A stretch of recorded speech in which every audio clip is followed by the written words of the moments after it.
India गठबंधन में शामिल सपा और रालोद के बीच एक बार फिर से तकरार बढ़ गई है और एक सीट को लेकर बात बनती नहीं दिख रही। पश्चिमी यूपी की मुजफ्फरनगर लोकसभा सीट पर पेच फंसता हुआ नजर आ रहा है। अभी इस सीट पर अंतिम निर्णय नहीं हुआ है। अब चर्चा ये भी चल रही है कि सीटों को लेकर चल रहे विवाद को छोड़ जयंत एनडीए में भी जा सकते हैं। सपा ने कैराना, मुजफ्फरनगर और बिजनौर में प्रत्याशी अपना और निशान रालोद को रहने की शर्त रखी है। रालोद कैराना और बिजनौर पर तो राजी है, लेकिन मुजफ्फरनगर पर पेच फंस गया है। रालोद ने ऐसी स्थिति में अपने हिस्से की सीटें बढ़ाने की बात रखी है।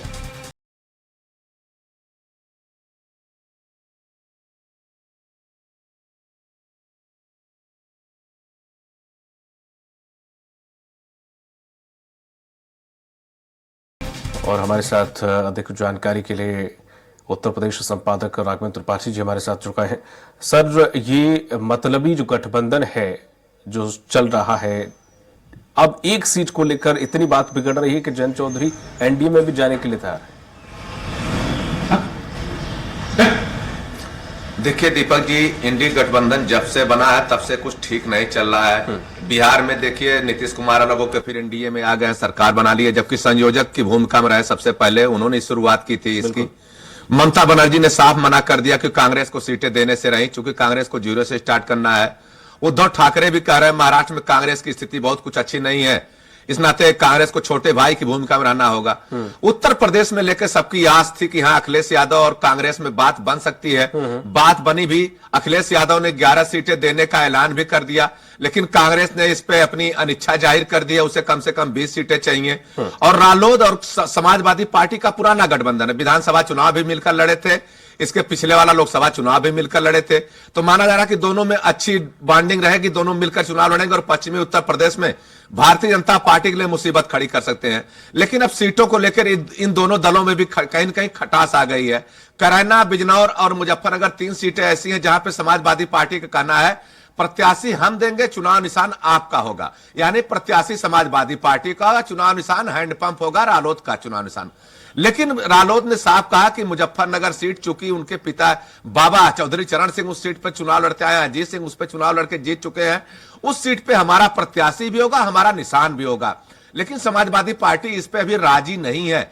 और अंदर खाने यह भी चर्चा है कि भारतीय जनता पार्टी के संपर्क में जयंत चौधरी हैं। ऐसे में कयास लगाए जा रहे हैं कि अगर अच्छा ऑफर मिलता है भारतीय जनता पार्टी की तरफ से तो हो सकता है जयंत चौधरी कहीं एनडीए का न रुख कर लें। चूंकि भारतीय जनता पार्टी के साथ जब अजीत सिंह हुआ करते थे तो भारतीय जनता पार्टी के साथ भी वो मिलकर चुनाव लड़ चुके हैं कांग्रेस के खिलाफ, तो उनकी वहां भी कुछ खराब स्थिति नहीं है, दोनों में अच्छी बातचीत होती है। अब देखना होगा कि एक सीट को लेकर अगर गठबंधन में दरार आती है तो ये बहुत सोचने वाली बात होगी। क्योंकि एक सीट को लेकर अगर दरार आती है तो माना जाएगा कि जयंत चौधरी खुद उस गठबंधन से हटना चाह रहे हैं। स्थिति यही बनी हुई है और भारतीय जनता पार्टी जयंत चौधरी से लगातार संपर्क में वो कह रही है कि आपको केंद्रीय मंत्रिमंडल में जगह भी मिलेगी, आपके एक व्यक्ति को राज्यसभा भी भेजा जा सकता है। चूंकि यूपी में 11 सीटें राज्यसभा की खाली हुई हैं, जिसमें से 7 सीटें भारतीय जनता पार्टी जीत सकती है अपने विधायकों की संख्या बल के आधार पर। तो ऑफर गया, आप देखना होगा जयंत चौधरी किसे अपनाते हैं। चूंकि समाजवादी पार्टी में रहते उनको बहुत कुछ हासिल नहीं हुआ अभी तक। वह लगातार पिछला चुनाव जब लोकसभा का लड़े थे तो उनकी पार्टी हार गई थी, कुछ चुनाव हार गए थे जयंत चौधरी। अब जयंत चौधरी भी संसद में पहुंचना चाहते हैं और अब माहौल को भांप रहे हैं और किसी न किसी बहाने वहां से अलग होने की कोशिश में लगे हुए हैं। अब देखना होगा कि अखिलेश यादव अगर मुजफ्फरनगर को लेकर स्थिति साफ कर देते हैं तो जयंत चौधरी के सामने धर्म संकट होगा कि अब सारी शर्तें पूरी होने के बाद अगर जयंत चौधरी सपा का साथ छोड़ते हैं तो माना जाएगा कि सत्ता लोलुप है और यही अवसर अखिलेश यादव उनको देना नहीं चाहते हैं। माना जा रहा कि मुजफ्फरनगर सीट पर भी अखिलेश यादव राजी हो जाएंगे। लेकिन जो अंदर खाने सियासत में जो चर्चा चल रही है, जयंत चौधरी खुद किसी न किसी बहाने से समाजवादी पार्टी से अलग होना चाहते हैं। जी दीपक जी, बिल्कुल। राघव सर, ये पहली दफा नहीं है कि जयंत चौधरी और अखिलेश यादव में खटपट हो। बीच में भी हम देखें कि विधानसभा चुनाव जैसे ही खत्म हो गई थी, ये खटपट तभी से शुरू हो गई थी। जी बिल्कुल। देखिए, पश्चिमी उत्तर प्रदेश की सियासत का मिजाज दूसरा है। वहां पे जाट, गुजर और अल्पसंख्यक मिलकर सत्ता का समीकरण तय करते हैं और जयंत चौधरी जाट समुदाय का नेतृत्व करते हैं। समाजवादी पार्टी के साथ यादव और अभी तक कहा जा रहा था कि मुस्लिम वोट बैंक भी है, तो दोनों मिलकर पश्चिमी उत्तर प्रदेश में एक मजबूत स्थिति में आते हैं। लेकिन अगर हम 2019 की लोकसभा चुनाव की बात कर लें तो दोनों लोग साथ लड़े थे। सब कॉम्बिनेशन होने के बाद भी पश्चिमी उत्तर प्रदेश में जयंत चौधरी एक भी सीट नहीं जीत पाए थे। हाँ, समाजवादी पार्टी मुरादाबाद में सीट जीती थी।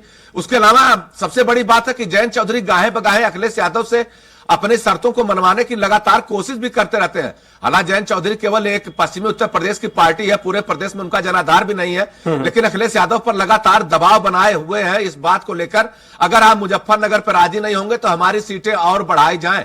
यानी कहीं न कहीं महत्वाकांक्षा बढ़ रही है। अभी तक 7 सीटों की बात थी, वह सीटें अब बढ़ाई भी जा सकती हैं। अगर अखिलेश यादव को इस गठबंधन को आगे ले जाना है, बीच में कोई ऐसी स्थिति नहीं है कि गठबंधन टूटे, तो अखिलेश यादव को बड़ा दिल दिखाना पड़ेगा, जयंत चौधरी की मांग को पूरी करनी पड़ेगी। क्योंकि अगर पश्चिमी उत्तर प्रदेश में जयंत चौधरी अखिलेश यादव का साथ छोड़ते हैं तो तय मानिए समाजवादी पार्टी के लिए रास्ता बहुत दूर हो जाएगा पश्चिमी उत्तर प्रदेश में लोकसभा चुनाव जीतना। अब देखना होगा कि अखिलेश यादव और जयंत चौधरी मिलकर आपसी सहमति बनाकर क्या तय करते हैं। लेकिन इतना जरूर है, सत्ता के गलियारों में चर्चा शुरू हो गई है कि जयंत चौधरी बहुत जल्द पाला बदलने वाले हैं। पर बीजेपी को वाकई जरूरत है जयंत चौधरी की, क्योंकि वो जाट समुदाय से आते हैं और जाट समुदाय का जब वहां पर विधानसभा चुनाव हुए थे तो बीच में वो कांड हो गया था, जो राज्य गृह मंत्री थे अजय भट्ट जी, जिनके बेटे ने वो कार चढ़ा दी थी किसानों पर, तो उस समय बड़ा अलग माहौल था। दूसरी ये थे किसान आंदोलन की वजह से जाट समाज नाराज था, लेकिन अब ऐसा फिलहाल ऐसा कुछ है भी नहीं। और इसी का काट उन्होंने निकाला था कि बीजेपी के प्रदेश अध्यक्ष जाट समुदाय से ही बनाए गए थे। तो अब क्या जरूरत वाकई में है जयंत चौधरी की बीजेपी की? जी बिल्कुल,